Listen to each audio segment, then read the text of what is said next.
Hey, welcome in Huntsville. Another wonderful good morning to you. Thanks for waking up with us. What do you love about Huntsville? What makes this a great place to be? Everyone here is very genuine and very kind and friendly. You never hesitate to speak up and say hello or good morning or just acknowledge the person walking by. The thing that I love most about Huntsville, I love the peace that Huntsville brings. I love the peace that it gives me. I feel accepted and part of the town and like I belong here. Huntsville is where my lovely wife lived when I met her, so I moved here. So I'm pretty thankful for her.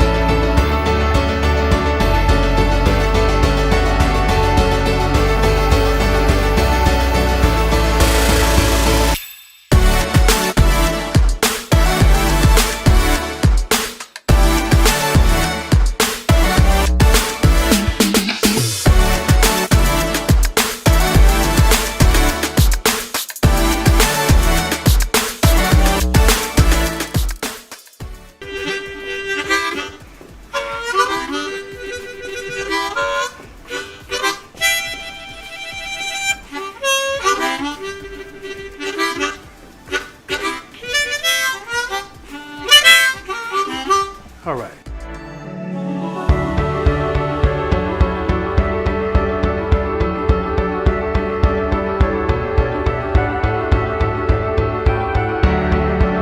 We're bucking for you in Huntsville, Texas.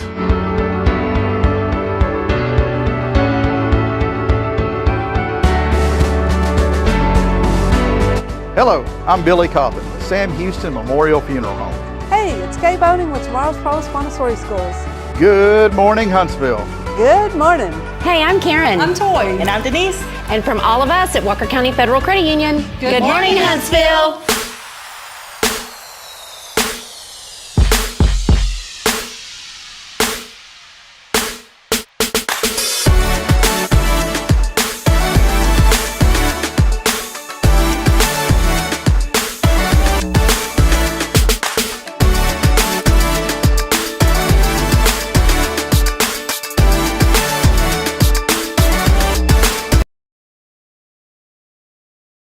Well, we want to welcome you in this morning to another edition of Good Morning Huntsville. And yesterday, I decided to shut off the laptop without closing the lid. I didn't hit the power button. And every once in a while when I do that, something strange happens, such as Rick and I being frozen on the screen. And you see what happened was this morning, I didn't come in and test that yet. And so the easiest way to do it is just to do a little reset, and there we are. I promise Rick wasn't on the show this morning. Hey, we want to welcome you in as we get started here on another edition of Good Morning Huntsville. As always, it is a joy and privilege to bring you this show each and every weekday as we are inching closer and closer to episode number 500. Today, though, number 477. Just right around the corner. We'll be at 500, friends, and we're so thankful for that. Maybe we'll have a special celebration. We always like to do something special when we hit those kind of big numbers. We do want to welcome you in this morning as we get rolling on this very thankful Thursday. Normally, Pastor Jason Bay is with us. We have a group here at church that's going to be here for the next few days, a debate team that came in last year, and they're here again this year. And so he is doing a devotional with them to get started this morning, but he should be hopping on the show a little bit later today before we sign off. I think he may be on in about 10 or 15 minutes or so. But we're just going to roll solo for the time being. No guest on this morning, but I want to give a shout out to all of you. Thanks as always for hanging out with us and joining us as we continue to uplift and share the positive happening here in our community. There is quite a bit of positive going on, and we'll talk about more of that as the show rolls on today. I want to give a special shout out on Thursday as well to our good friend Joshua Mashi, who's helping behind the scenes. He helps me with camera work and a few other things on these Thursdays. So big thank you to Joshua. We appreciate all that he does. He does incredible work here at First Baptist Church. He's also our intern for the church and helps out with some things here on Hello Huntsville. But also, Joshua is a very active student at Sam Houston State University, and he is involved in the BSM, the Baptist Student Ministries. And look, I lied to you. I said, it's probably going to be about 15 minutes, and then all of a sudden, none other than the Jay Bay coming on set here, and Josh will have to come in and readjust the cameras for us.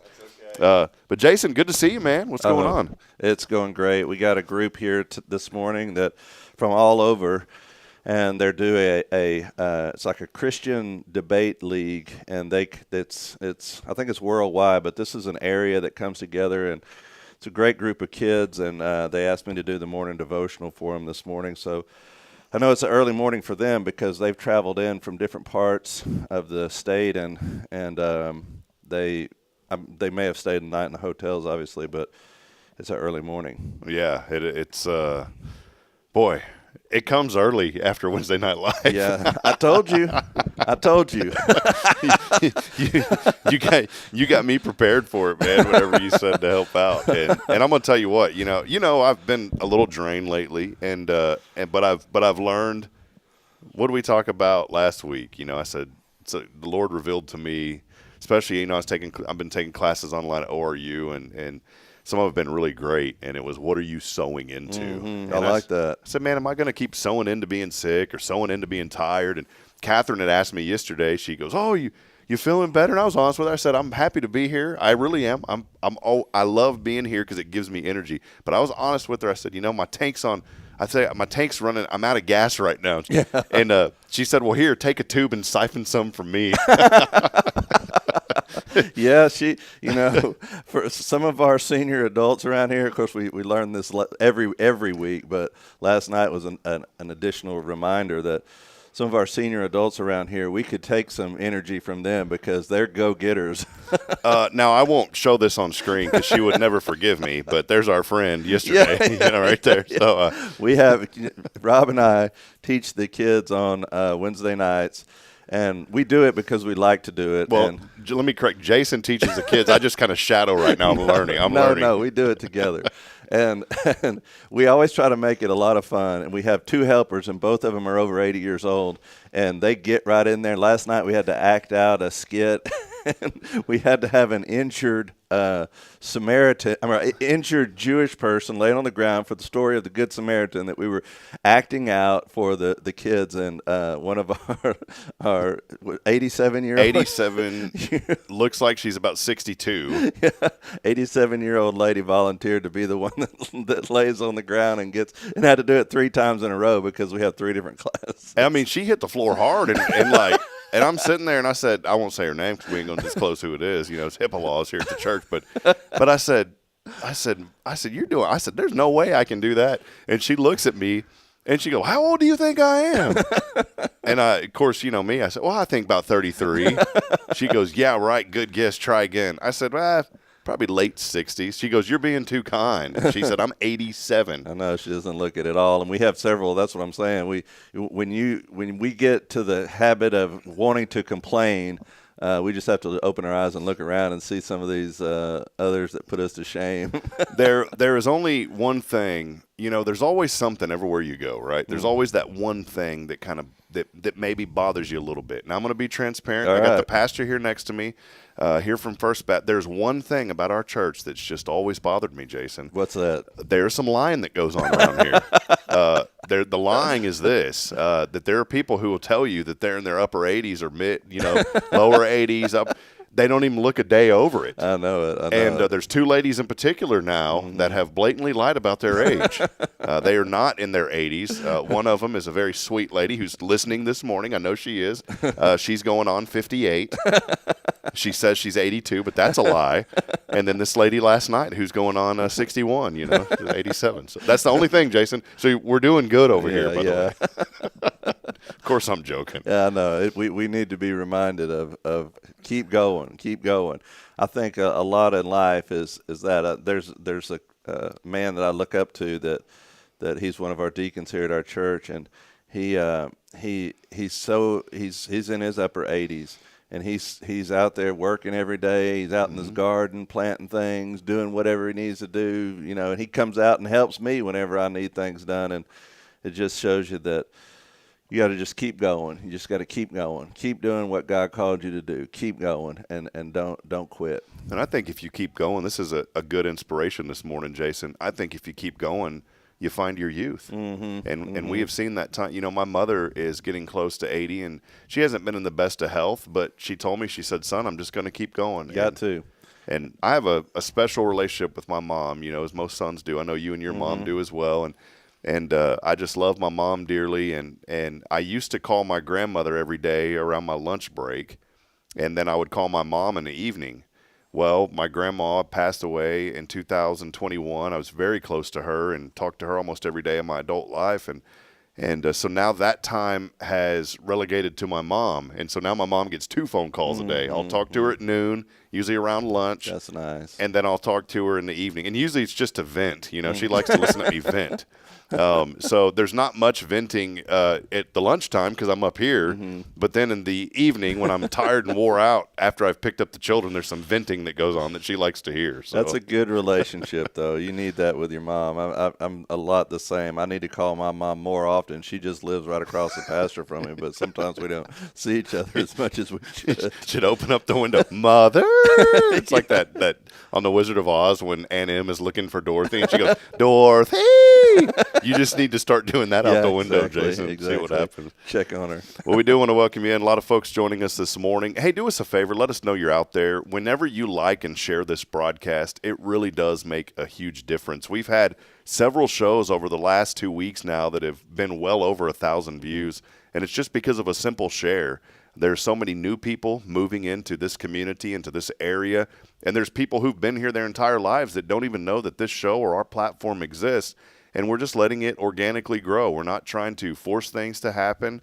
Again, it kind of relates to what we've been talking about with the church. We're not trying to attract people on this platform. We're trying to transform people. And that's the same with the church. We've been talking about that I think if we focus on transformation, that good things will happen. And that's what we've been doing here at First Baptist. Not to say that there's nothing wrong with putting on community events and inviting people, but the focus is on the transformation, and that transformation in the church setting only comes through a relationship with Jesus Christ. Praise God. There's a lot going on in our community. I don't know if you've hit on this yet, but our Walker County Fair is coming up on this weekend. Starts the rodeo Friday night and Parade Saturday. tonight. Parade tonight. Our church is going to be in it if it's not rained out. Seems like every year when we have the rodeo here, it's a professional rodeo. We're fortunate to have a PRCA rodeo in our area that comes to Huntsville every year. Some really good livestock and professional cowboys coming in. So get out there and support our fair because I know it makes a big difference. Whenever I was growing up here in Walker County, I showed all 4 of my years in high school here in the FFA at the Walker County Fair, and I was so thankful to have that place. It means so much to the youth of our area because that through FFA and through the fair organization, I learned so much about responsibility, and I learned the Robert's Rules of Order from the FFA organization. Learning how to conduct a meeting, and so I'll second that motion. Exactly. But and then all next week will be the different various shows. So check that out and be supportive of that, and go out there sometime and see the projects that the kids have worked on. And I believe the sale is on Thursday night, if I'm not mistaken. I'll have to double check next week, yeah. Of next week, yeah. Well, there's a lot. We had Viola Hollis on the show earlier this week. She was on Monday. She's the president of the Walker County Fair Association, and she gave us some very valuable information. And that's one thing that I love about doing this. We get to learn the stories of people, and it's, I've learned over the years when you interview somebody, and let's say you bring in someone like a Viola, people don't necessarily want to know a lot about the organization, or they just want to get to know her. And, I think all of us have a desire just to get to know people first. And so that's what I love about the way that we interview people. We always start with just tell us a little bit about yourself and how you got into the community, how you got involved here, and then we'll talk. And it just kind of lightens up the mood, and then you move on and talk about the organization that you're part of. I know when we've had our very first show with you, Jason, on a Thursday, that was one thing that we did is you kind of told your story and how you got into where you're at now, which, since the moment you were born, you said, I'm going to be a pastor. That's your No. Just the opposite. I wanted to ask you this because you graduated from Huntsville High School, right? Yeah, right. Do you have a Hornet Letterman jacket somewhere? Did you ever? No, I don't. You didn't get one? No, I never got one. I didn't get a class ring either. But I don't know why I didn't. I was involved in. I didn't play sports. But they don't give them for FFA. Yeah, they do. They okay. do. But I didn't get one. But I enjoyed my time at Huntsville. I really did. I was proud to be a Hornet, and I learned a lot. Some great teachers there taught me. And by the way, some of them are in our church. How great is that, My man? English teacher is here in our church, and I'm thankful for. Does she's like, I'm proud of you, Jason. I'm proud of you. Watch your grammar. yeah. Has she ever told you that? No. That's great. Well, are you XL on a jacket size, do you think? Yeah, XL? yeah. All right, so here's what I'm going to put down. I'm going to put this down. If anybody out there has an old Letterman jacket, you'd like to bring it here to Jason and gift it to him, bring it on by. We'd like to see him in a Hornet green jacket with the FFA patch on it. Yeah, right. On the back, it could have your name on it. But have that in that real pencil it in. The elegant writing with the bay, Yeah. I never did get one of those either, man. I felt like, everyone else had one, and here what am I going to get, a computer nerd patch, Yeah. or I would mine. Here's what mine would have had a patch of. If I would have had something that I could have got one for. One, it would have like a picture with big hair because my hair was out to here in high school. I have to show you pictures. So I'd have poofy hair. That'd be one patch. The next patch would be a computer with like a stick figure humped over it and his back's all crooked because that was me. The other one would be a patch of crooked teeth because I didn't get braces till I was like 27. So when I used to eat a hamburger, instead of having that crescent moon shape, man, that thing was it was jagged. It looked bad. So I'd have that patch. And then the other patch that I would have would probably be one of me, like a little character of me and the nurse, because I'd always go eat lunch with her. That'd be my patches. You're way too hard on yourself, Rob. No, I'm proud of that, though. That's good. I'm very proud of it. You've come a long way. Yeah. Computer nerd, nurse, crooked teeth. Big hair. And big hair. There you go. Those were my four things in high school, man. To be proud of. But I think I told you, maybe I don't know if I've told you this, but I always looked up. I've always had friends that were older than me. Just how I've always been wired, and I guess it was just that kind of really pushed me more towards wanting to be an entrepreneur when I was younger because I was always around older people. I think it stemmed from my dad growing up because he would always take us out. He used to frame houses. My dad had some really cool jobs over his life. He was the Williamson County Health Inspector. He'd go around and inspecting things. And he just did what he could to support our family. I mean, there was a time, in the 80s, things got really rough for a lot of people. And there was a time where he literally was selling pecans out of his truck just to get by. Yeah, I know. But bounced and was able to, recover. He worked for Texas A&M University in their wastewater treatment facility there. And then, came to Georgetown and became a health inspector. And one of the coolest things, though, that he did was he framed houses for a guy that was building these really nice neighborhoods in Georgetown. One of them is called Berry Creek. And I remember going out to the job sites, and I just thought it was cool to – now, I will say this disclaimer. You know the story of my dad. He partaketh of the beverage a little bit. Right. Well, as a child, I thought it was cool going out to the job site with my dad, and they'd be framing houses, and there'd be Busch beer cans around there. So those were kind of fun. I'm not saying that in a negative way. It was a different way back then. You don't see that anymore. They don't know. OSHA wouldn't allow that. No. But my dad would always play jokes on people, and it was so much fun. He'd buy those stink bombs at the gas. You can't find them anymore. Yeah, I remember those. They used to throw those in the school. Oh, man. And you could buy them at any convenience store. No more, you don't even find them. And he'd sit there and he'd play jokes on these guys, and he'd bust those things right behind him. And he'd be like, Mark, man, what did you eat? And, and they would all get mad because that odor of those stink bombs would not go away. That was a long time before those dispersed. But I think just being around that, being around older guys, and I'm so thankful for my dad for that. And the biggest thing was just really growing up in the VFW hall. I loved being up at the VFW as a child. To me, it was such a neat place because you heard war stories from older gentlemen, you know, and it was kind of like you're around men's men, you know, that had served our country, that were very patriotic.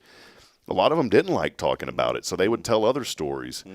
And I just remember being in there. I learned how to play dominoes at the VFW hall, learned how to play the little plush animal machine because they had one. Yeah. Although Mom wouldn't let us bring them inside because there was so much smoke in that VFW that they would get infiltrated in the stuffed animals.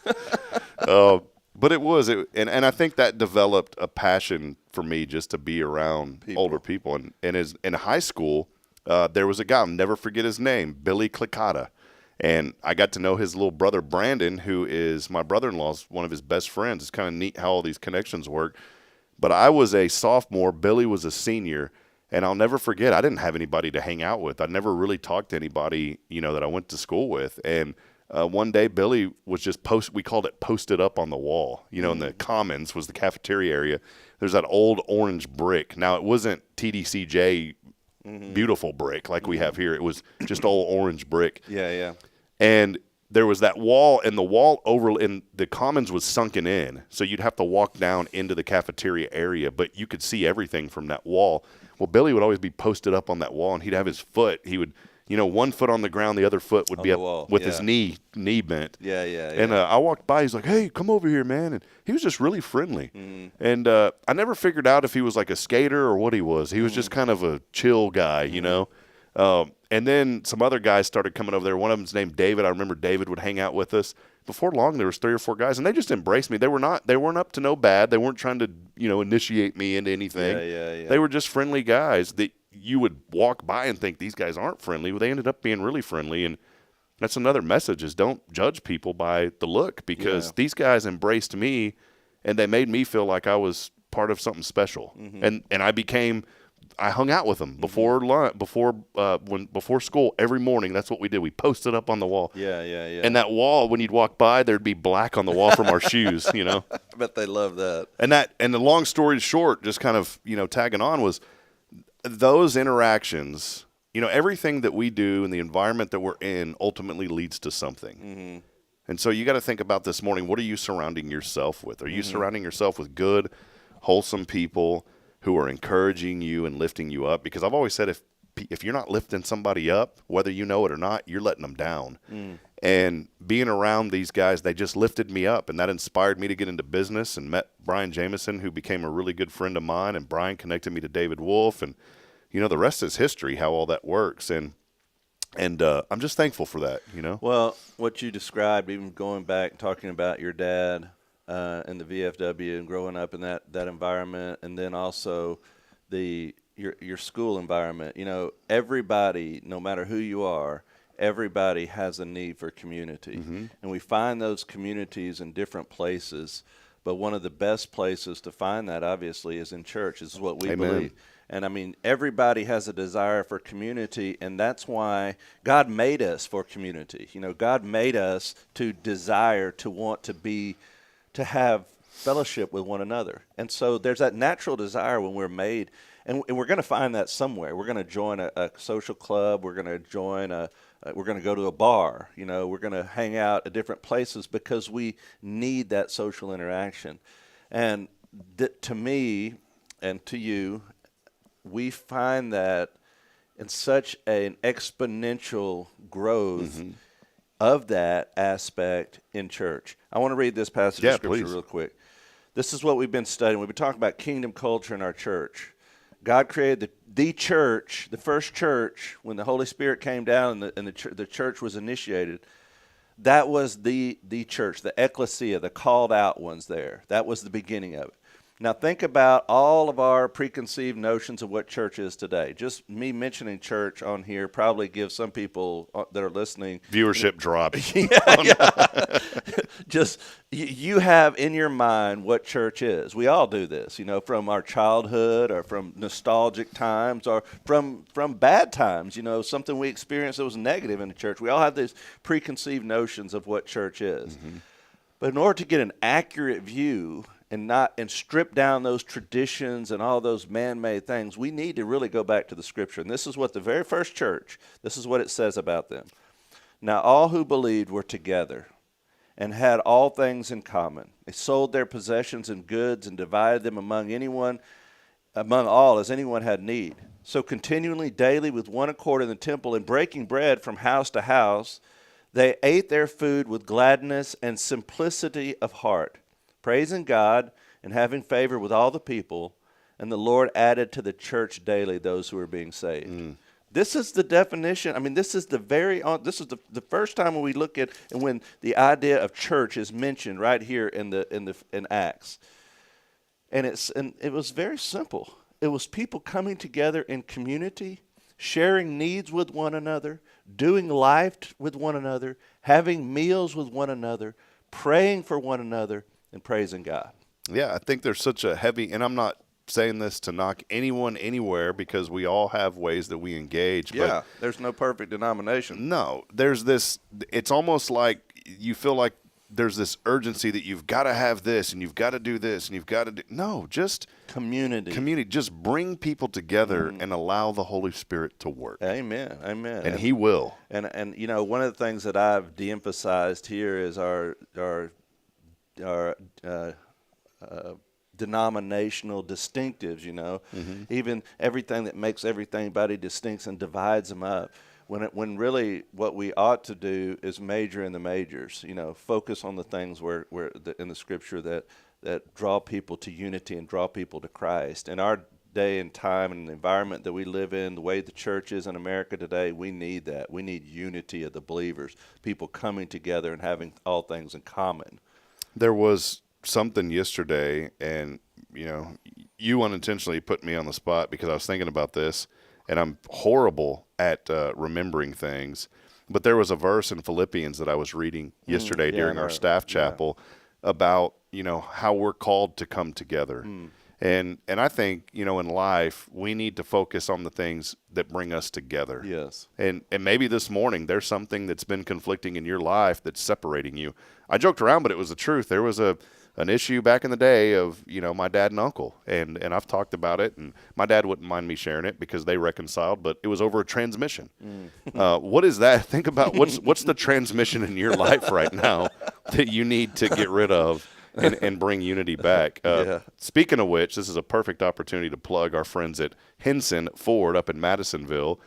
Big shout out to Harold Roy over there. You know you're in East Texas, buddy, when you got Harold Roy on your side. Yeah. Well, you came and were the first thing you said whenever I came into work yesterday was you told me the story, and I don't know if you've had a chance to share it. No. But, man, those people really did you right. Yeah, there was a particular part of my truck that I thought was under warranty because I was under 60,000 miles. The service advisor, who's been there forever, didn't even think about it either. He was just focused on the mileage, just like me.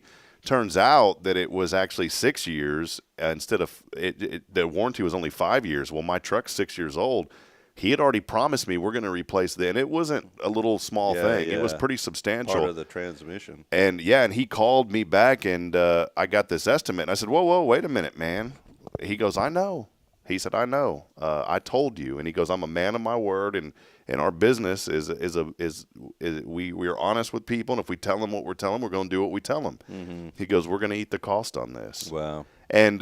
And I said, well, man, I'm sorry, you know, that this happened. He goes, yeah, me too. He said, obviously he wasn't too thrilled about it, but he was a man of his word. And I'm going to tell you, that business has made a lifetime customer for me for doing what's right. My dad always said, your word is your bond, and that's the only thing you've got. And if you lose that, you lose all credibility. Well, I'm going to tell you what, the word is the bond over there at Henson Ford in Madisonville. I know we promote Huntsville, but sometimes you got to go outside of town to get service. Nothing on our local dealership here. They just said, hey, it's going to be 3 weeks and you've got to leave your truck. And I couldn't go without my truck for 3 weeks. Well, these folks said, we'll make an appointment, bring it in. They took care of me. They went above and beyond. And so what I told them, I said, well, look, in consideration, even though I don't have to, I said, I'm going to promote you guys for a while. And hopefully that'll help make up that cost somehow back into their pockets. Yeah, so it's a win-win. And that's what makes great business is people that keep their word and are honest and do what's right, even when doing what's right is hard. And I'm going to tell you, Harold, from moment one, was telling me about his faith. He's on a worship team at a local church up in Cold Spring and just very open about his faith, and I just got a good vibe from this guy from the moment I met him, and he probably works 100% commission. Those guys have to work commission on their stuff, and once I got to know him, I said, this guy's pretty awesome. And then that just the situation that could have been very upsetting and very bad turned into one of the best experiences I've ever had, and it ended up being a win-win for everybody. And so again, if you've got a vehicle, especially a Ford vehicle, and you need that vehicle worked on, or you're just looking for a new vehicle, go up there to Henson Ford in Madisonville. Those folks will take good care of you. Yeah. So, well, man, a lot happening. Jason already alluded to it. The rodeo getting underway here this weekend. Rain is in the forecast. A few drops out there this morning. Yeah, it's supposed to rain a lot. So that happening. And also wanted to remind folks about the Veterans Day breakfast happening on March the 25th. That's coming up here before too long. Our friend Tara Burnett over at Hart's Veterans Museum, they put this event on every year to honor, or the 29th. Thank you for that, Jason. Yeah, they're honoring veterans. They do this every year.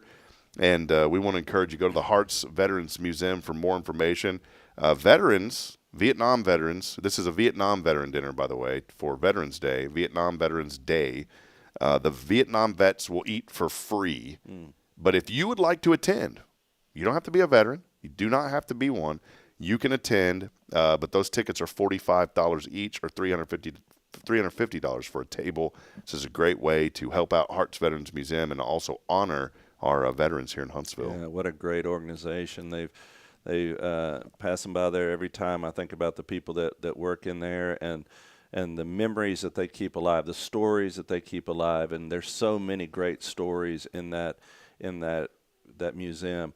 I took my boys there years ago, and we still have memories about it. When we drive by, I was like, remember when we went there, and they're like, yeah. And we had a gentleman take us around that museum, and what's interesting, what's really neat about the local museum, the Veterans Museum, is that it's the people that a lot of the memorabilia in the museum is connected back to local individuals. And so a lot of the individuals that are working in there, they have personal stories about the artifacts that are there, and it's really, really neat to hear those stories. That's what brings it to life.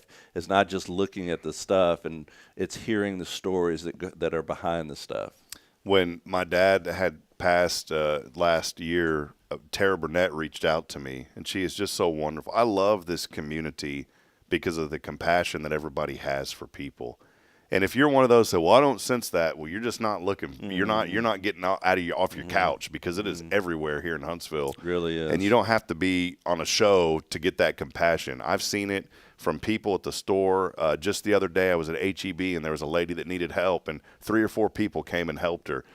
This community gives back in such tremendous ways. Well, Tara had reached out, and she said, hey, I heard about your dad, and I know that he's a veteran. If you want to bring anything to honor your dad, I'll put it up in the museum. And we just love that connection here in Huntsville. And I'm sure, since you were born and raised in this area and went to school, you probably have seen it your entire life about how much this community cares about others, not just others, but especially our veterans. Yes, it is. And like you said, it truly is a community that is so generous, and anybody that has need. I mean, we've seen it here time and time and time again. We've had stories after stories of people that have come, that disaster has happened. When the flood happened last year, well, it was in May last year. Remember when we had the flood, and people poured out their love to go help clean out homes and provide places for people to stay, to provide vehicles for cars that were ruined. And let me tell you one thing that happened to me recently, just to show you. This month has been an incredibly difficult month in lots of different ways, but financially we've had a lot of things hit at the same time. You know how that happens. My daughter has to have her wisdom teeth cut out. Insurance doesn't pay for a lot of that, and we've had that bill come in and another bill. And my daughter, she got this dog. It's a beautiful dog. It's called a sheepadoodle. It's a sheepdog and a poodle crossed. And just the most loving dog, and we got it for her birthday, and it's 7 months old now, and we noticed that when he would walk, he wouldn't put as much weight on his back legs, and so he was kind of crippled in those back legs. And so I told Kim, and it seemed like it was just progressively getting worse. So I told her, I was like, well, we have to take him to the vet and see what they say. And so she took him to the vet, and the vet said that the dog has hip dysplasia, and it's common in those type of dogs. In larger dogs, the hip sockets don't fit into the hip bones don't fit into the sockets like they're supposed to, and literally it's like rubbing bone on bone. And so they told us that to fix that, it would be $6,000 to fix that. And of course, I don't have that kind of money. And so I told Lily, I was like, well, I don't know. We'll just have to see. We'll have to raise the money, or we'll have to do some odd jobs. And she did some odd jobs and raised some money. And in the meantime, Kim was calling around, and she called around and found another vet. And that vet said that they would do it for $1,700 per leg, so one leg and then the other leg. And I told Lily, I said, well, she asked me, she said, can I do one of these GoFundMe things? And I was like, well, yeah, you can do it. But then I didn't realize that she really couldn't do it because she doesn't have a bank account, and it's got to be set up through your bank account, so that when you get the money, or when the money comes in, you can get. So I said, well, just put it under mine. So we put it under mine. And in less than a week, she's already raised $800.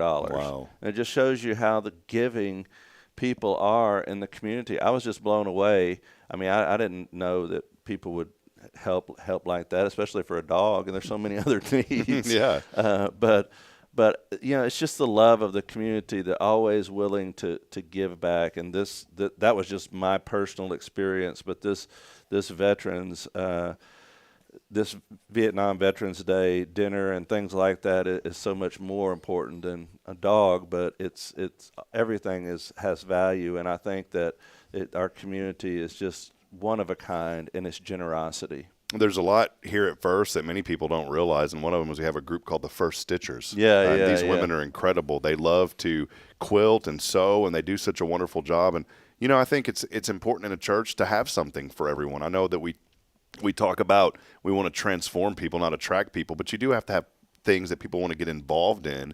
And so we have that ministry here, and these ladies do such a wonderful job. They put together quilts for veterans. We do that once a year. Every year. And then not only that, they do it for all of our graduates of high school that are going to college, or going anywhere, college or career or whatever. Every graduating senior of our church gets a handmade quilt and a Bible that we give them.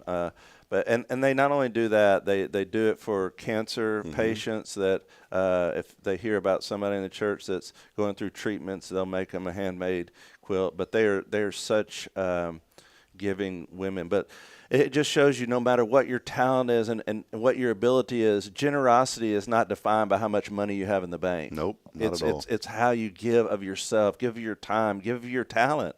Maybe you have a certain talent that you could give back, but I think Huntsville is literally one of a kind when it comes to those types of things, to generosity. When you need people to step up and help, they step up and help. We saw that with the McKenzie family. Whenever we, what was that, a year ago, when we started raising money for them, and overnight we had people calling and giving, and it was just amazing. But that's the way this community is. One final thing, staying, talking about veterans and giving and helping and those kind of things. The Honor Cafe officially opened up yesterday morning, 7 a.m. They were busy all day long. Great food over there, breakfast, lunch, and go by and see them. I'm going to talk to Billy. He normally picks the restaurant, but I'm sure he wouldn't object to this. We do a restaurant report every Friday at noon, or almost every Friday, where Billy will pick a place, and we invite you as the audience. Maybe you've never went with us, but mark your calendars now. We are planning on, I'm planning. Billy will probably say, okay, I'm not getting into his thing. But we were planning on eating at the Honor Cafe on Friday at noon. So come and join us for the weekly Billy Coffin restaurant. I saw you posting on that the other day. Where is that located? Right next to the Big E's. And it's veteran-owned. They honor veterans in that business. Yeah. And so it's really neat. I know right what we're talking about now. So come join us on Friday noon at the Honor Cafe as we will celebrate another great local business. And here's a business that is from Conroe, but said we want to invest in Huntsville. They're very active from day one. They've been hitting the ground running. And it's someone, people always say, well, it's a bad location. It's why nothing ever makes it over there. I think it does. Location has something to do with it, but there's plenty of parking. Somebody had mentioned, well, there's no parking. That's what they got, the whole back area you can park in. And so we just want to publicly announce that so you don't feel like there's no place to park. There is plenty of parking. The Big E's is right next door, so it's super easy to get to. But go by and support them. I think what really has hurt a lot of local businesses, especially the food industry, is just finding good help. A friend of mine had a restaurant there that was very successful. I was very devastated to see them close down. But Pinch and Plate was one of my favorite places to eat here in Huntsville. But Tiffany said it was just so hard finding people. That was the biggest problem, was finding people. I can understand that. And so let's do this. Just keep these businesses in your prayers and pray for the success for all of our local businesses, especially this Honor Cafe. And go by and see them, and let's welcome them to Huntsville. We've needed we have the Cafe Tex in Vance Howard. They give away gift cards on this show. They do an awesome job. We've needed more of those type of businesses here in the town, and now we've got one. So it's never too early to talk about food either. That's right. So, hey, one thing I was going to wait and publicly ask you this. I hope on Sunday I didn't offend you when I was talking about during the announcements. I was mentioning cake, and I had advised people, don't bring Jason cake. He doesn't eat a lot of sweets. So I wanted to make sure we were cool, Jason. Oh, definitely. We're cool always, Rob. I will eat sweets every now and then. I love sweets, but the sugar doesn't do well for my body. So you're not a big cake guy. What about cheesecake? You like cheesecake? I like cheesecake. I like pie, too, like chocolate pie and stuff like that. That's kind of my go-to. I've got hooked on these. They're called, again, my brain. I'm really worried about forgetting simple things that I've known.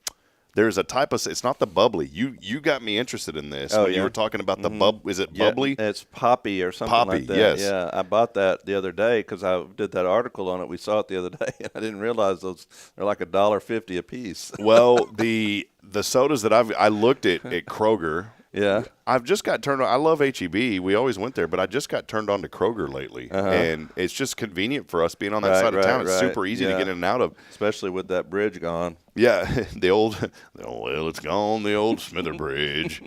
There's another kind of soft drink there, and it starts with an O. And I've been getting this now, and I just can't think of what it's called. But it uses natural sugars, natural sugars and things. I've seen this. The fiber content is through the roof. It's like 38%. And there's one that and it's carbonated. And when you look at the ingredients, there's none of that weird stuff in there. And it tastes really good. I try to do the flavored carbonated water. I can't do it. I tried. I tried really hard. My son loves that. And if you do the flavored carbonated water, the only way for me to make it taste good is you've got to get it with like the aspartame in it. There's just those sweeteners are the only thing that make it reasonable for me to drink. Well, this certain brand of quote unquote soft drinks, boy, I've really gotten turned on to them. They have a root beer one. The fruit punch is my favorite. They don't taste bad. They don't have a bad aftertaste. And when you look at the label, there it is. Yep, Kyle knew. Everyone's chiming in. There it is. Olipop. That's it. Olipop. Boy, I love those Olipop drinks. The problem is it's 3 for $7 at Kroger. Wow. I want a 12-pack for like $5. Where can I get one? Yeah, I know it. They're not cheap, but you're right. You're right. It's worth it though to get something that's a little more healthy for you. I think cutting those things out, and I really need to cut out the artificial sweeteners because I think I'm addicted to artificial sweeteners as well. Cutting that out, I think would help me too. Well, friends, we're going to take a brief break. Jason's got news you can use when we come back. We do want to thank you for being here with us this morning. Continue to comment in and let us know. And let us know what your go-to healthy drink is. Comment in and let us know. Let us know if you like the Olipops. You never had an Olipop, have you? I've seen them. I have not had one. Well, I'm going to bring you one. All see right, if you like it. So you always drink the really healthy ones. Yeah, that's right. That's what I said, the artificial sweeteners. It's killing me. Hey, you're not going to be happy with me, by the way. I eat we ate at Chili's yesterday. Well, then last night, Bridget was at a birthday dinner when she got off work with her sister. I had the kids here. And so I was like, man, I really don't feel like putting anything together. So I had ordered a Papa John's pizza as soon as we wrapped up. And I went by and picked it up. Well, I ate too much of it. Dude, I got back on the scale. You know how I've been losing weight? No, it's back. 249.2 this morning. after I was at like 245. Somehow it's came back in 3 days. Oh, no. And I've been riding my bike. Mm-hmm. I don't know if a heart rate of 170 is okay. Does that sound okay? I mean, it sounds kind of scary. It does sound high. My watch turned red, and it was like flashing. Slow down. Literally, it was like flashing red. I had, in our neighborhood, if you go around this little loop where our house is, it's like almost a mile. It's like 3/4 of a mile. And it very gradually goes up, so that's easy. And then there's this huge drop that's a ton of fun to go down. In fact, my watch said I was going like 28 miles an hour. 28 on a bike, and you're like this. No kidding. I had a severe bike accident when I was in fifth grade that literally took the skin out of my lip and my jaw. You could see my jawbone down here. I'd have it all. It was about a 6-hour surgery to repair it. It was not 200 stitches when I was a kid. And 200 stitches. Yeah, it was not good. I'll have to and I have pictures of this back in the day. But the reason I bring all this up, I'm ever since then I wasn't like a huge fan of riding a bike anymore. What happened was a wheel popped off while I was riding it, and my face goes into the dirt, and that was night kitty almost, But so I'm sitting here on my bike going, and I was like, I better slow down because I don't want anything to happen again. I keep having flashbacks of that when I was in fifth grade. But what I'm getting at is there's this very steep hill. And I guess some people just want to move into certain areas that they'll just build a house anywhere. If you live on that road that I'm talking about with that steep hill, I'm not knocking you, but why did you build a house there? Your house, it's like the road's like this. The houses are down here, and the driveways are like this. Oh, man. I did 3 laps. I've been attaching the kids because I have one of those cool little, I get to be one of those cool dads now with that little trailer for your bike. Oh, you got the trailer. I got the trailer, awesome. man. Well, the trailer adds another 50 pounds because Braylon's like 30 and Caden's probably 20. It's a 2-man trailer. It's a 2-man trailer, All yeah. right. The kids love it. Well, whatever. I'm the one pulling them. It's not easy. That's cool. So I didn't have them on the other night, though. The first 2 nights I did. The third night I didn't. And so I ended up, and it was just me. Bridget didn't go with me. So I ended up going around that little loop 3 times. So it was about 2.5 miles. Well, the first 2 times, especially with the kids, I can never get up that hill. I go like 2 feet, and then I have to get off and walk my bike up the hill. Well, I pushed myself, and by myself, I made it to someone's driveway the first time and the second time. The third time, I said, man, I'm going to do this. And brother, I got after it. I was holding the handlebars like this, like I was doing a pull-up, like I was trying to pull and it like stretched my sternum. I was feeling some chest pain, but I made it up that hill, and I pushed myself. So there's some more inspiration for you this morning. If you don't think you can do it, you just push yourself. That's right. And I said a prayer. I said, going. Lord, help me up this hill. And I made it up that hill. Praise the Lord. So I've been getting a little exercise, but it's obviously not working. Oh, it's working. I've gained 5 pounds again. Well, you can't. You got to look at the long term here. Well, we'll step aside. We'll take a break. Many people are joining us, and we will be back in a moment. Stay with us. More to come. Hey, I think I've got one more Cafe Texan gift cards. And all you got to do is text in. Rodeo. Text that in on the 0 Degree Creations phone and text line at 936-339-0139. One more gift card is all I've got for this month, so it's your final chance to win Cafe Texan here in March. Text in Rodeo along with your name on that 0 Degree Creations phone and text line at 936-339-0139. We'll take a brief break. We'll be back in a moment with more. It's news you can use when we come back. It's of course, our Thankful Thursday is brought to you by First Baptist Church, a harbor of hope here in our community. Visit us online at fbchuntsville.org. We'll be back in a moment. Stay with us. More to come on Good Morning Huntsville. The church should be transformational. And maybe you've never been to church, or maybe life has left you feeling lost. But Jesus says, come to me, all you who labor and are heavy laden, and I will give you rest. At First Baptist Church, Huntsville, a harbor of hope, we're not trying to fit in with the world. We're here to help you step into something greater, a fresh start, a new life in Christ. Join us this Sunday at 10:45 and see what God can do in your life. Visit fbchuntsville.org. Hope is here, and we're saving a seat just for you. Loving Jesus, loving people, side by side. In this harbor of hope, we are safe inside.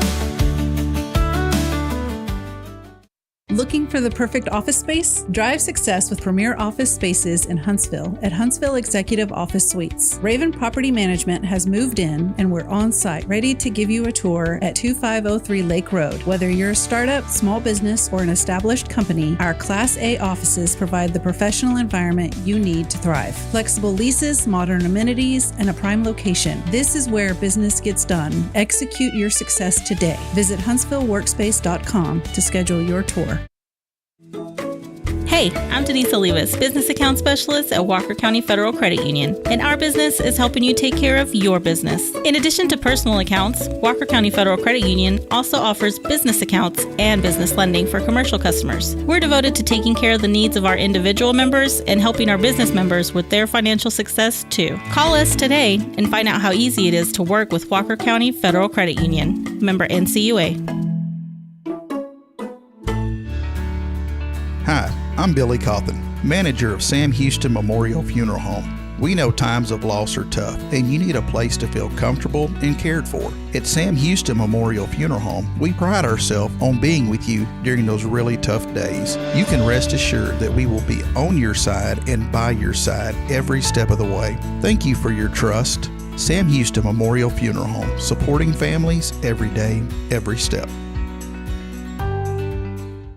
Tomorrow's Promise Montessori schools believe in creating spaces where children can learn, grow, and use their imaginations. At any Tomorrow's Promise location, children enjoy the largest playgrounds in town. Tomorrow's Promise Montessori is a fun school where every child learns at their own pace, and mastery of a concept is expected before moving on to the next concept. At Tomorrow's Promise, every child is respected, loved, and nurtured for the unique individual that they are.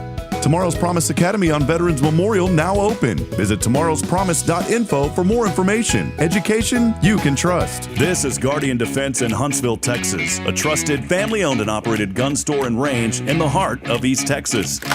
Guardian Defense is your one-stop destination for Texas LTC, NRA basic pistol and rifle courses, pistol refresher training, as well as a wide selection of quality firearms and ammunition. At Guardian Defense, empowerment is within reach through their Texas DPS-approved license to carry classes. Certified instructors will guide you through every facet of firearm safety, conflict resolution, and the pertinent legal aspects. Book now to become proficient and responsible in handling a firearm with complete confidence.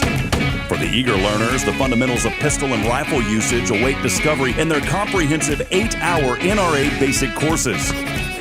You're invited to connect with Guardian Defense on Facebook and Instagram, or give them a call at 936-293-0364. You can also visit them online at guardiandefensellc.com. Guardian Defense, your reliable partner in mastering firearm safety and acquiring quality firearms in the heart of Texas.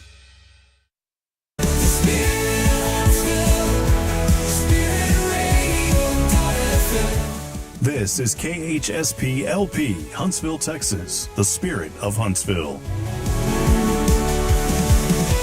This is Deneen with Guardian Defense, and you're listening to Spirit Radio. Support for SpiritRadio.fm comes from loyal listeners just like you. Want to help spread the good news across Huntsville and beyond? Underwriting opportunities are available for loyal listeners, businesses, and nonprofits. Visit SpiritRadio.fm and tap Donate today. The spirit of Huntsville, Spirit 94.3.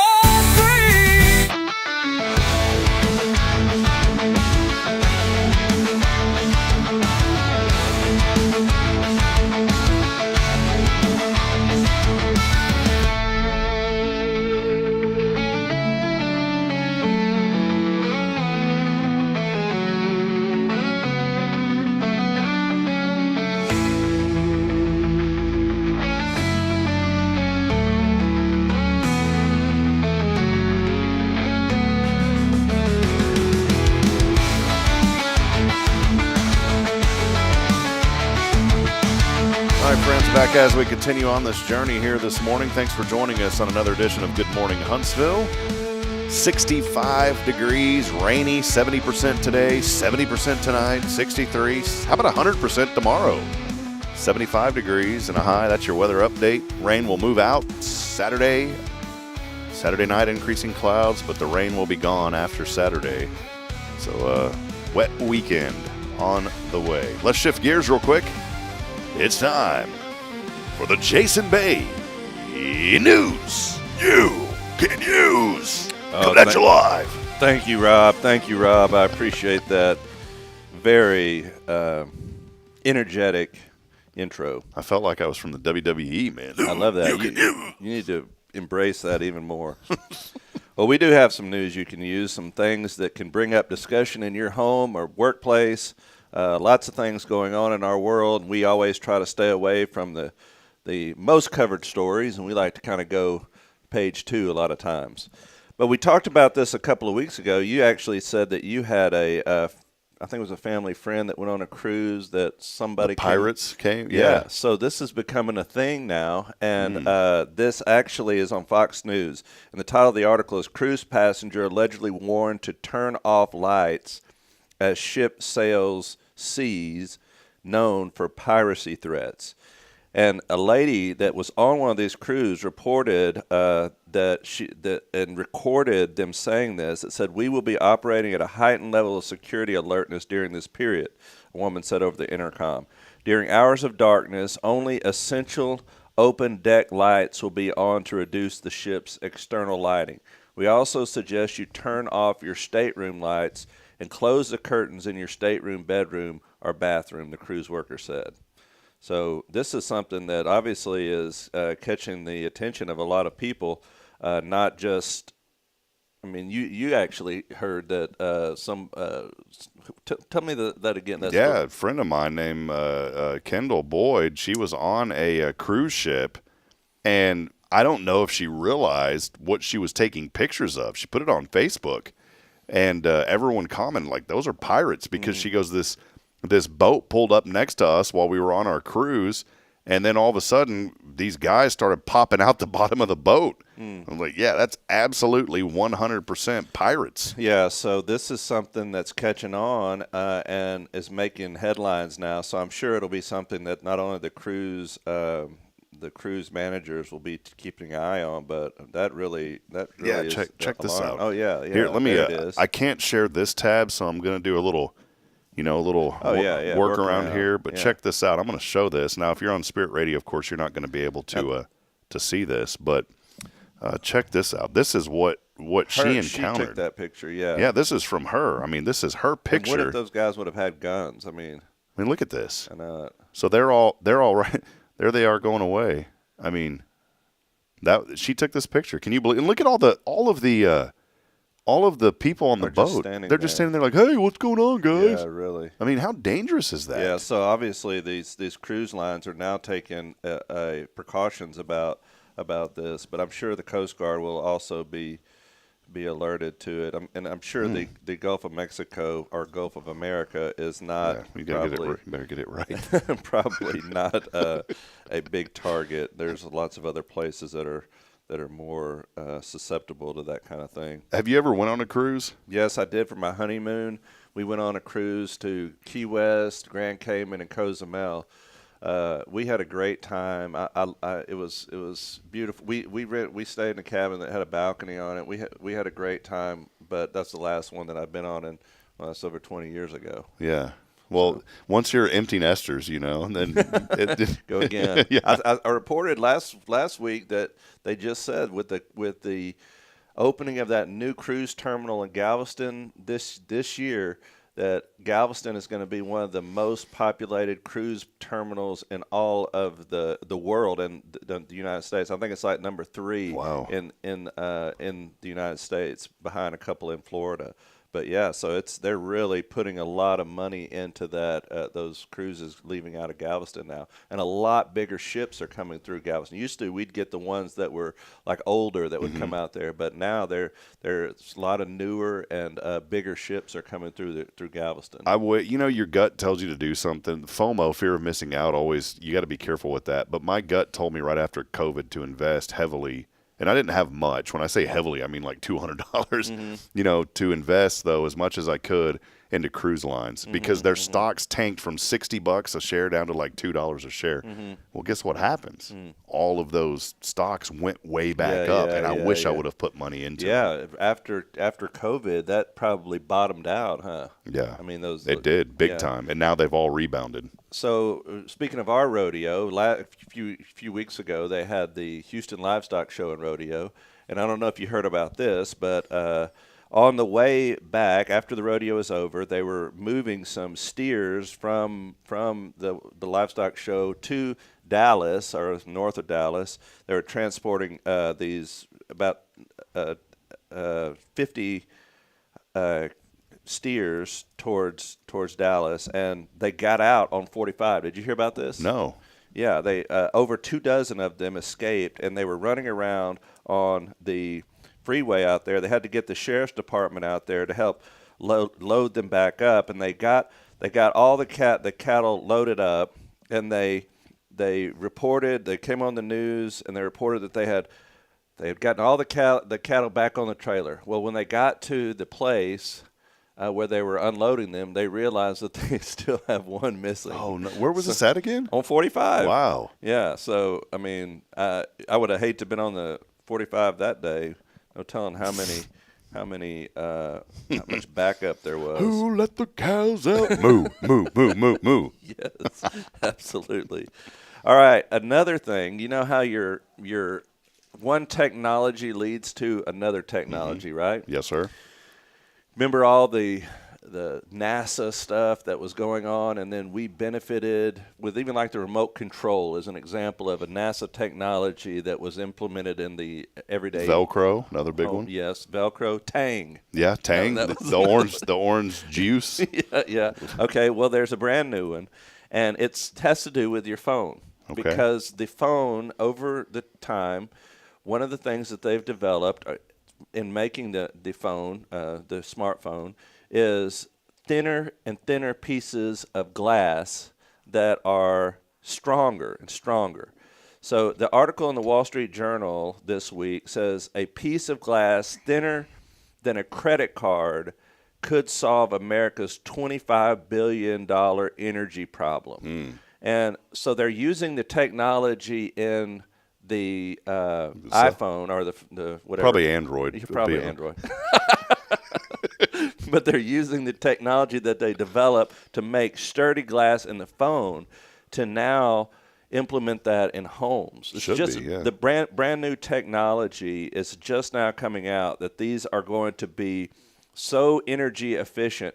They say that the cost is about 20% more than the standard energy efficient windows, but installing them could bring in big energy savings for those that retrofit their houses and put these new windows in. So if you're thinking about putting new windows in your home, you may want to wait a little while and look into this type of glass.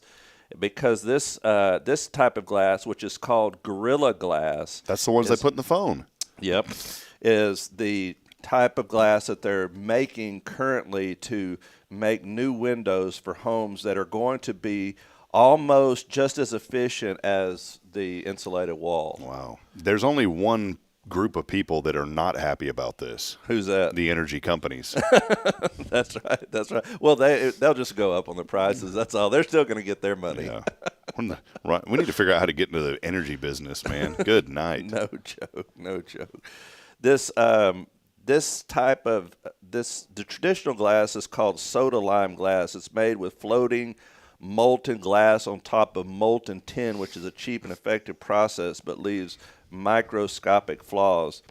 With Gorilla Glass, molten glass with different additives than soda lime glass cascades into a waterfall as thin as 0.5 millimeter, which rapidly cools and is cut to size, yielding glass that is nearly flawless. Wow. So this is brand new technology that's just now being released and implemented from your phone that will be implemented in your home before long. So I'm wondering, and it is Gorilla. Is that? That's the company. Yes. So this is Owens Corning. Wow, I didn't know that they were the I think they're the manufacturers of this. They do insulation.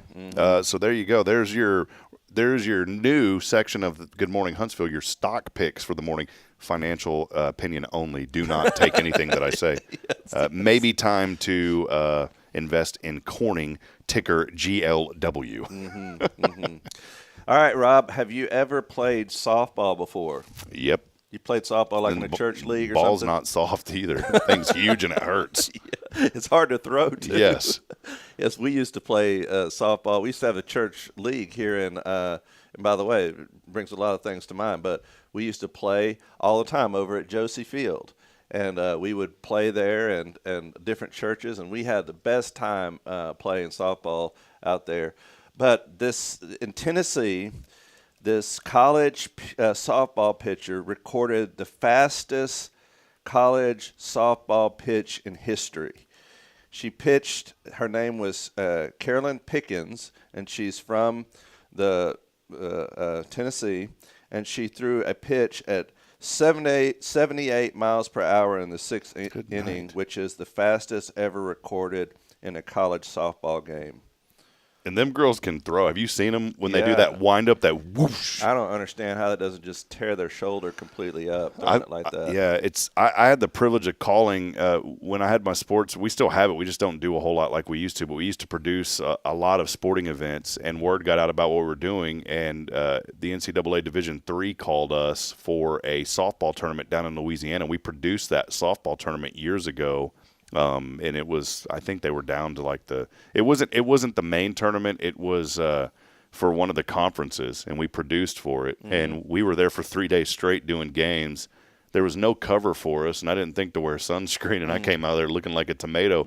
I had never broadcast softball before, and I learned it very, very quickly. You know, they don't have a mound. They have the circle, and and you don't have a designated player. You have like a hitter.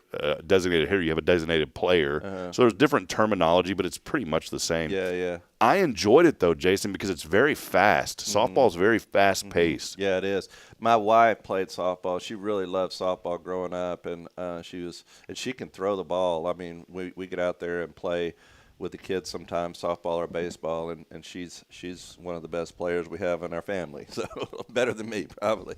But what's your experience playing softball? We were in a city league. I played like 3 games, and then I told the team I had to quit. So it's not good. What position did you play? Nothing. I was I pitched a couple of times, and that was it. That's the hardest. That's the hardest position. It was very hard, and let's just say that I have no sporting talent whatsoever. And you do too. I could not hit the ball. It was pathetic. I'm not putting myself down. I'm just being honest, man. I couldn't hit the softball. That's striking out.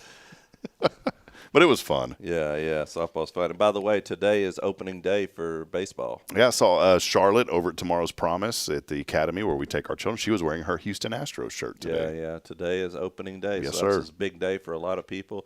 I know the baseball stadiums will be packed today. Usually on open day, everybody goes, and then the day after opening day, it's tendency. Do y'all get a chance? Do you ever get to go to any Astros games? We do, and it's always fun. We've several people have throughout the years have given us tickets to go to the Astros games. Whenever I was in seminary, I would go to the Rangers games all the time. I could get in for $12, and I would go just by myself. Wow. When I was at seminary, I'd drive down to Arlington from Fort Worth. That's when I was there at seminary, and go and watch the Rangers all the time.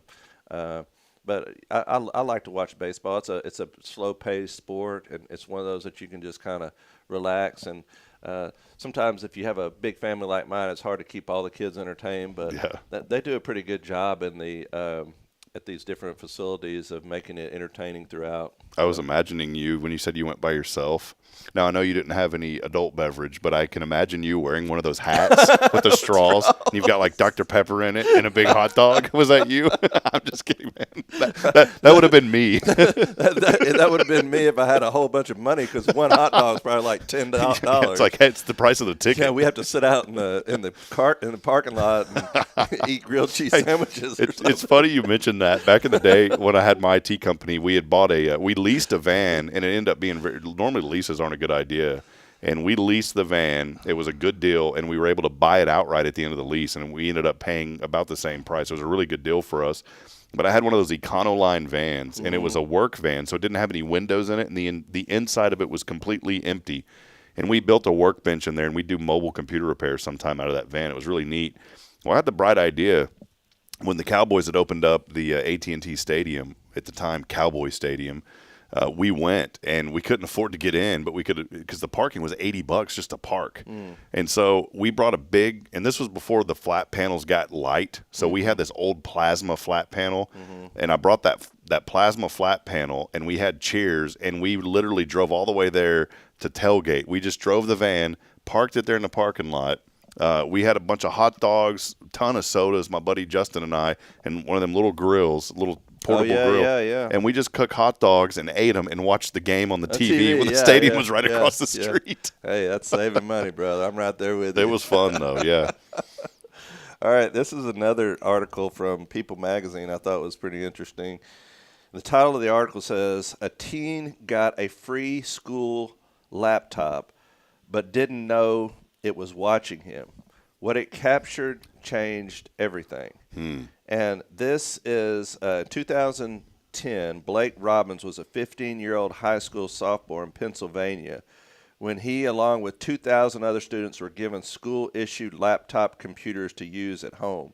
The goal was to ensure that all the students have 24/7 access to school-based resources, and they do that at a lot of places.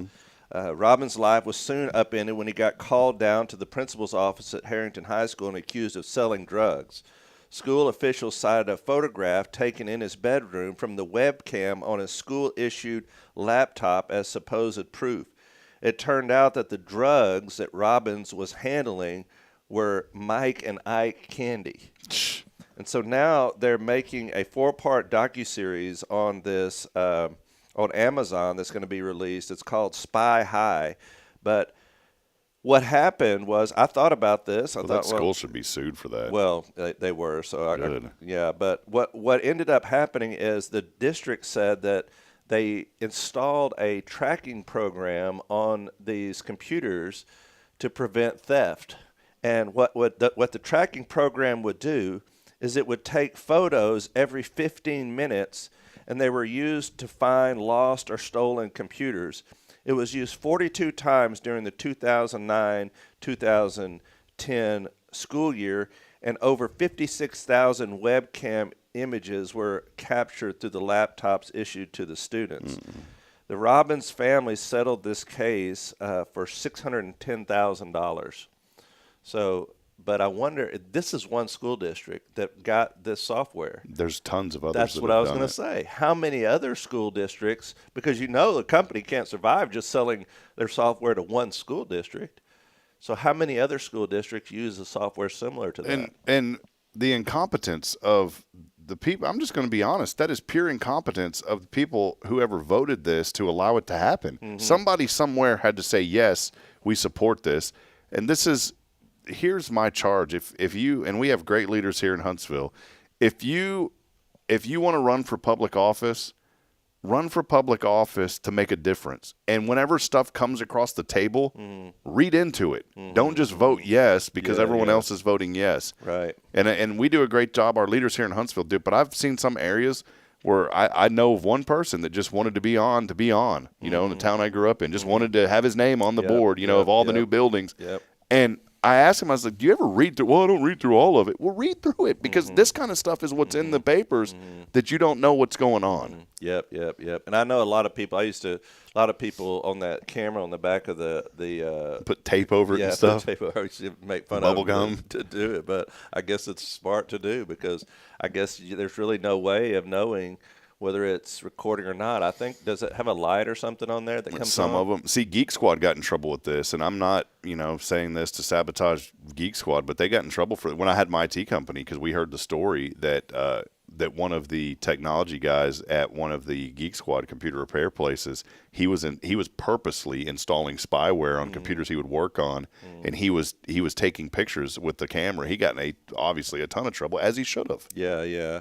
Well, they should have known. I mean, my gosh, even if they thought the kid was selling drugs, I mean, to use a camera on, especially a minor, to use that as evidence, they should have had enough common sense to know, this is walking on shaky ground here.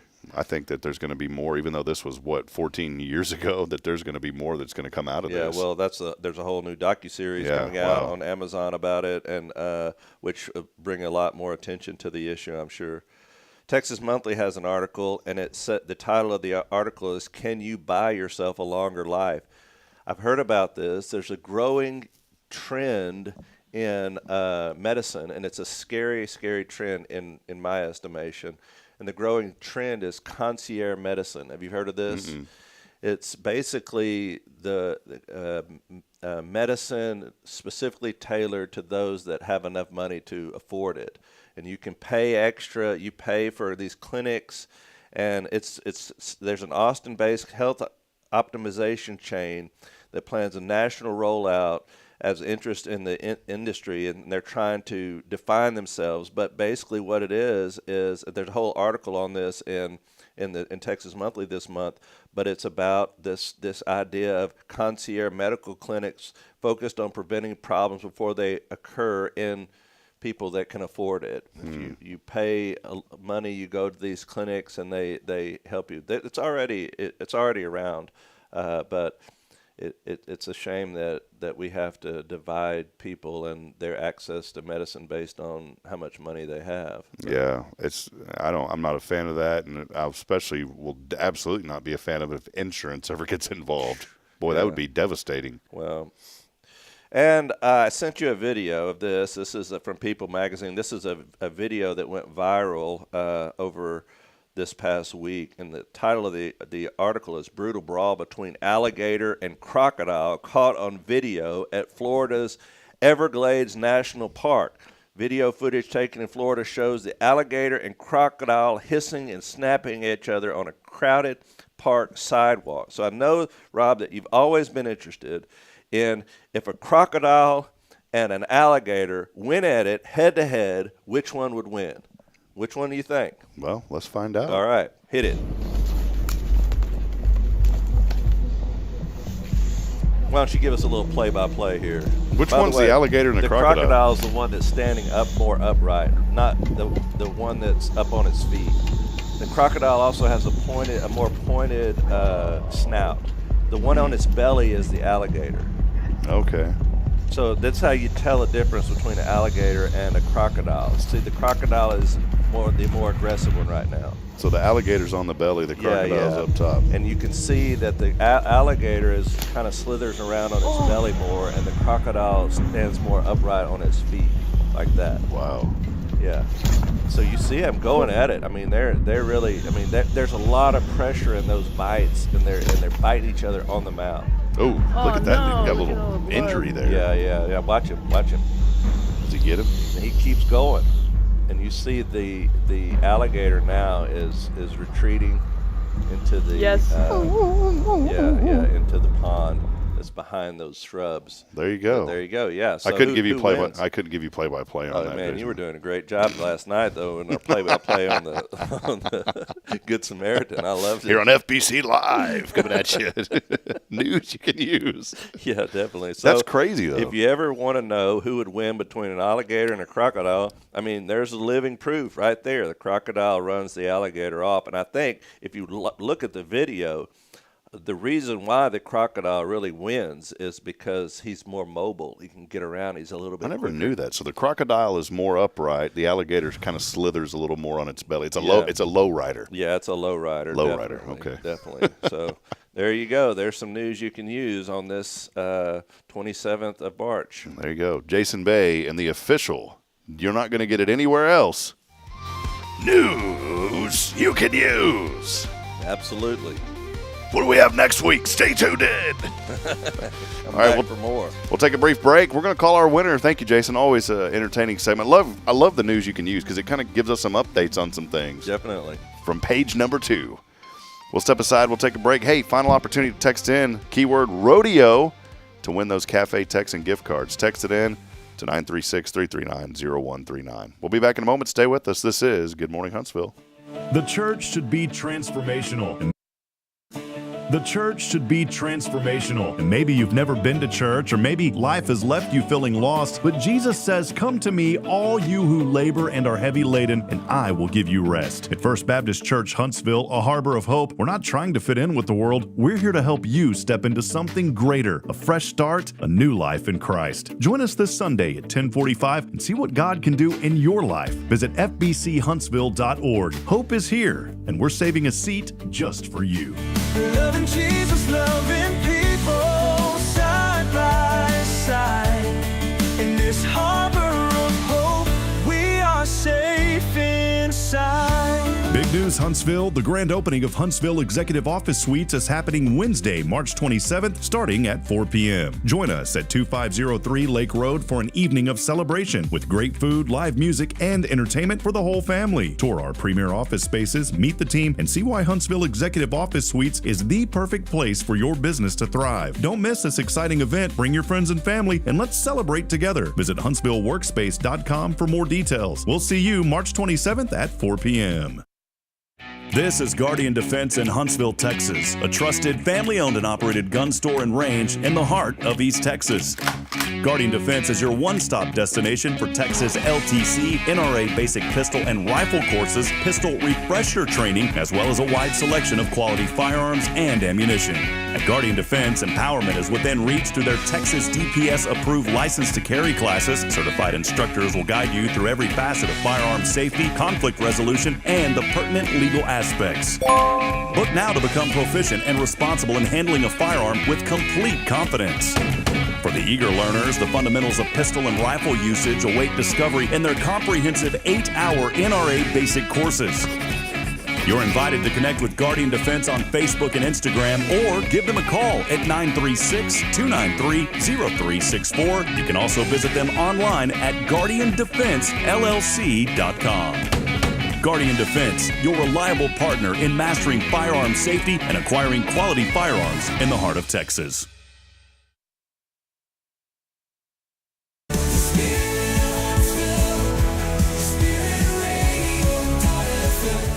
This is KHSP-LP, Huntsville, Texas, the spirit of Huntsville.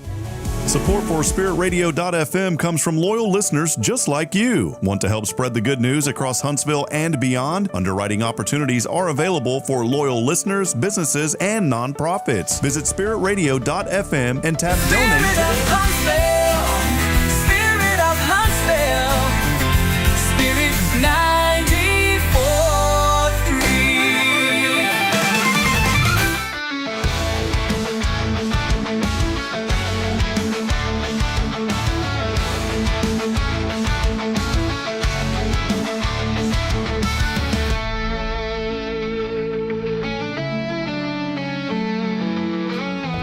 Well, tonight, I know it said Wednesday, we meant to say Thursday, March the 27th, is the grand opening of the Huntsville Executive Office Suites. And so if you can get over there on Lake Road, that's my good friends Eric Fugate, Frank Robinson, and that will be taking place tonight.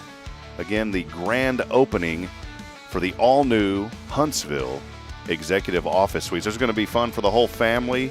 And you can go to that first and then go to the rodeo afterwards. That's right. So, the rodeo is not till tomorrow. The parade, though, tonight is what I mean. Yeah, I keep saying rodeo, but the parade, yeah. So there is a lot going on here in Huntsville, and we want you to be a part of it. I wonder what the parameters are on whether they, whether it's if it's raining and stuff. Do they continue to have the rodeo, or do they postpone it, or how does that work? Yeah, if anyone out there knows the answer to that, let us know. I was looking at the Walker County Fair Association website, and as of now, there's no updates that they're not going to have it. So apparently, the rodeo is still going on. The rodeo.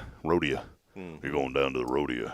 Did you ever have any ideas? You know, I knew you grew up, with the ag background. Did you ever want to be a bull rider? Oh, yeah, I did it, actually. Did you really? Yeah, we had over in Trinity, whenever I was going to high school, there was a cowboy church in Trinity that on Wednesday nights you could ride over there, and they had a little church service, and then after church service they had some bull riding that you could do. And me and my friend, we'd go over there every Wednesday, and we did it. Now, the bulls weren't like PRCA type. They were more slower, but they were bucking bulls, and it was fun. We had a great time out there. That was a good church. We enjoyed the people out there. They were so nice to us, and of course, things like that can't happen anymore. I mean, the liability would be out of the roof if you try to do something like that today, but we enjoyed it. One of my favorite movies was 8 Seconds. Yeah, that was a good Tuff movie. Hedeman and Lane Frost, man. man. That was a really good movie. I enjoyed that, too, back in the day. My favorite scene was when he had Kelly up on that. Kelly, he'd always say Kelly. He had Kelly on that hilltop, and he said, "I'm gonna build you a house up here, Kelly." Remember that one? He's up there on the horse with her. And I remember, I was single at the time. I was young, and I thought, man, one day I'm gonna have me a Kelly. And I do. I got me a Bridget. So now I never was able to, ride on a horse with her and take her to this beautiful property overlooking the sunset, on 1,000 acres. But yeah, that was a good movie. It was good. Let's head over to the 0 Degree Creations phone and text line. We got a winner today, Jason. Great. If they answer. If they don't, you and I are going to eat. This is that European phone. Oh, yeah.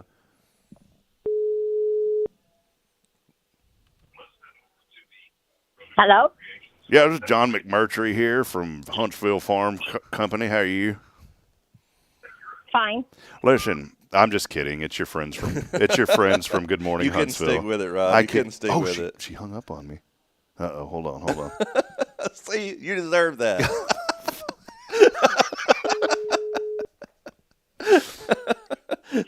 Vicki, this is Rob from Good Morning Huntsville. I shouldn't have joked with you. I'm sorry.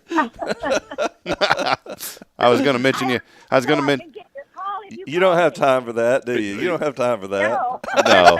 I was going to mention to you, your feed bill's got to $100. We need to come by and collect, And I hung up, so if you called me, I could answer. Now you don't have any farm animals you have to feed, do you? I have some cats.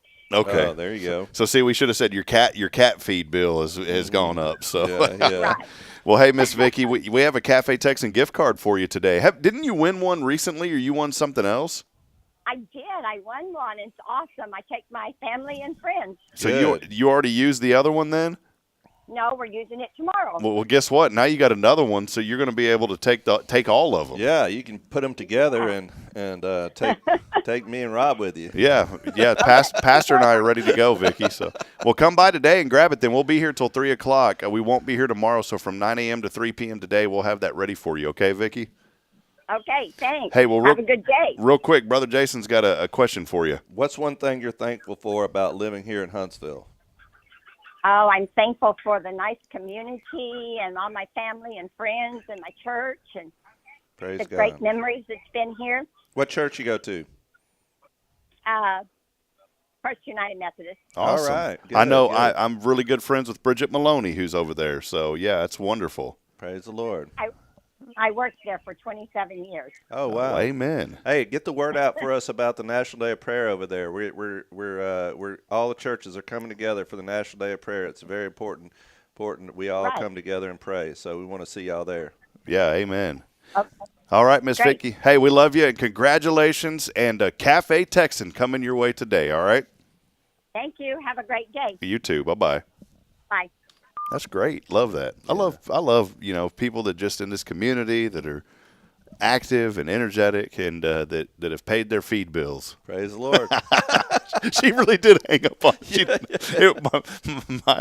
She wasn't putting up with that. My joking. I called one lady one day, Jason, and I said, "Yeah, this is Herb from the city of Huntsville here. I'm in the water department. You've had that leak going. We're going to have to come over there and dig that up. You're going to have to pay $300 for it." What are you talking about? She goes, "I fixed that last week. She really did have a leak." So that one worked out really well. Well, that'll wrap it up. Hey, a lot going on here at First. We'd love to have you. Wednesday Night Life is going great. Maybe, I know you highlight a little bit, but let folks know about this Sunday and the Kingdom Culture series. Yes, continuing. We're talking about the Kingdom Culture, and we're going through this series, and it's been really fun because the series is based on a Bible study that we're doing on Wednesday nights.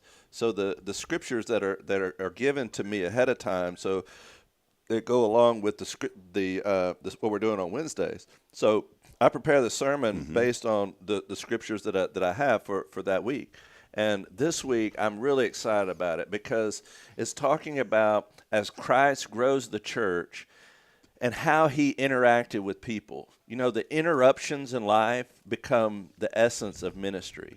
Think about it. When Jesus was going throughout his life and there was an interruption, someone touched the hem of his garment, someone cried out from the crowd, the children were approaching him.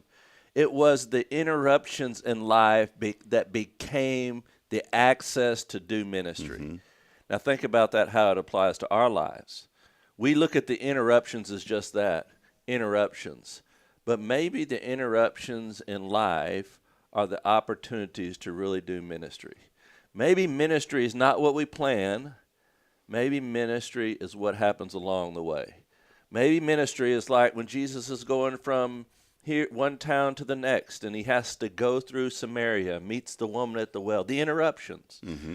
And I think when we view life like that, it gives the opportunity for Christ to do the ministry, to do the work, the Holy Spirit, to transform people and grow the church. When we view those interruptions as divine opportunities for God to do ministry. Amen. Well, that's a great word, and come on out, be a part. Bible study gets underway at 9:30, service at 10:45. Jason will get you out by noon. That's right. But come and be a part of it. And I'm going to tell you, the way that things have been, you don't want to leave at noon. There is so much. This is my favorite place to be during the week. In fact, you know, Jason Thompson and Deneen love coming over here, and Jason was telling me the other day, he goes, I just love being up there at that Praise church. The Lord. He said it's so positive, and that's what it should be. That's the way the church should be. A harbor of hope, a sanctuary, a place you go where you can feel peace. And that's what churches should be. That's right. And we have our own theme song here. I'm going to get Alan to sing it, though. I AI'd it. Right. This harbor of hope. Oh, yeah. I like that. Yeah, we'll get Alan to sing it, though. It'll be better. Well, come see us. We'd love to have you again, the Harbor of Hope here at First Baptist. More information is online at fbchuntsville.org. Hey, a reminder tonight. I want to show this on the screen, and those of you on Spirit Radio, I'll talk about it. But one final reminder tonight. You are invited to the grand opening. Bring the kids. Go before the parade tonight. This is the Huntsville Executive Office Suites grand opening. This is on Lake Road. You'll find it's the big, beautiful white building. Used to be the big doctor's office. They've renovated the entire building. And this is a perfect opportunity to take tours of these new executive office suites. Maybe you've got a small home-based business. You're looking to have a more professional image. You can do that at Huntsville Executive Office Suites. There'll be live music, tours, food, music, much more this afternoon, starting at 4 p.m. there, 2505 Lake Road. So don't make dinner plans. Go to the office suites tonight. Well, that'll wrap it up here with Jason Bay. As always, I'm Rob Hipp. Thanking you so much for being a part of this program. We'll be back on tomorrow with Billy Cawthon, Sam Houston Memorial Funeral Home, and our friend Terry Coleman back in studio this week. And she'll be talking more about the Rotary. Sound like some like Looney Tune character. Wotowie. What was that like? What was one of those characters that talks like that? The little short dude. Pig. What was it? Porky Pig. Porky Pig. Yeah. Rotary. The Rotary Wine Quest. Important event. It's the biggest fundraiser, the only fundraiser that Rotary really focuses on, and it brings in last year almost $50,000 for area charities. So come out and be a part of that. You'll learn more tomorrow from Terry Coleman. As I end every show reminding you this morning, we're not strong enough alone to make it on our own, friends. We're really not.